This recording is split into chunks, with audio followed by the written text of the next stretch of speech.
Hello friends, જય શ્રી કૃષ્ણ. કેમ છો તમે બધા? મજામાં?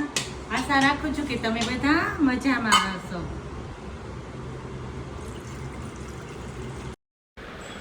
કુકર લઈ લીધું છે અને દાળ પલાળી દીધી હતી તુવેરની, તો એ બાફવા મૂકું છું અને એની ઉપર બટેટા બાફવા મૂકું છું. હવે તુવેરની દાળ ને બટેટા એટલે આપણે તુવેરની દાળ ને બટેટાનું શાક એવું નથી બનાવવાનું, પણ આપણે બનાવવાની છે દાળ ઢોકળી, ભરેલી દાળ ઢોકળી.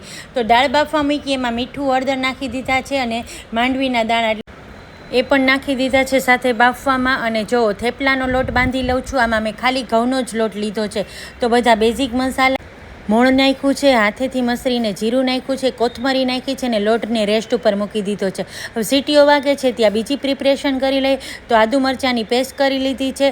હવે જો આ સૂકા ખડા મસાલા જોઈતા હોય એ લઈ લીધા છે, ટમેટું સુધારી લીધું છે અને દાળને હવે બટેટા બફાઈ ગયા એટલે દાળને હું ઝેરી લઉં છું અને બટેટાને પણ ફોલી લઉં છું. હવે આપણે જો બટેટા સરસ ઠંડા થઈ ગયા હતા એટલે એને મેશ કરી ઢોકળી ભરવી હોય છે એટલે એ મસાલો કરી લઈએ. તો બટેટામાં જો બધા બેઝિક મસાલા નાખ્યા છે, ગરમ મસાલો, થોડો મરી પાવડર નાખ્યો છે, કોથમરી અને લીંબુ નાખ્યું છે. આમાં હું ગળાશ નાખતી નથી. હવે આ બધો મસાલો થઈ જાય એટલે આપણે એના નાના નાના ગોળા વાળી લેવાના છે. આને છે ને બહુ મોટા નહીં વાળવાના, નહીંતર આપણે જ્યારે દાળમાં નાખશું ને ત્યારે ફૂલાશે ને તો બહુ જ મોટી ઢોકળી બનશે. એટલા માટે મીડિયમ એવા. હવે જો થોડું પૂરીથી મોટું એવું ગોયણું લઈ લીધું છે.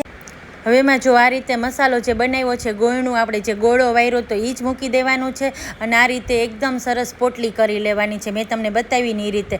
તો આ રીતે હું બધી પોટલી કરી લઉં છું અને થોડોક લોટ સાઈડમાં મૂકી દીધો છે. હવે પહેલાં આપણે વઘાર કરી લઈએ.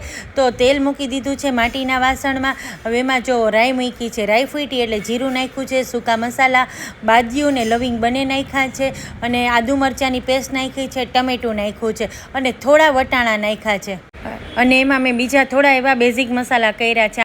આપણે જે થેપલાનો લોટ બાંધ્યો એમાંય પણ મસાલા કર્યા હતા અને બટેટાનો મસાલો કર્યો એમાંય મસાલા કર્યા હતા. એટલે આમાં બહુ મસાલા હવે જોશે નહીં. હવે એક મરચું મેં વચ્ચેથી કટ કરીને નાખ્યું છે અને આ દાળનો ઉફાણો આવે ને પછી નહીં, હું સાથોસાથ ઢોકળી નાખી દઉં છું. એટલે શું, દાળે ઉકળતી થાય અને ઢોકળી પણ પાકતી થાય, એ રીતે મેં કર્યું છે.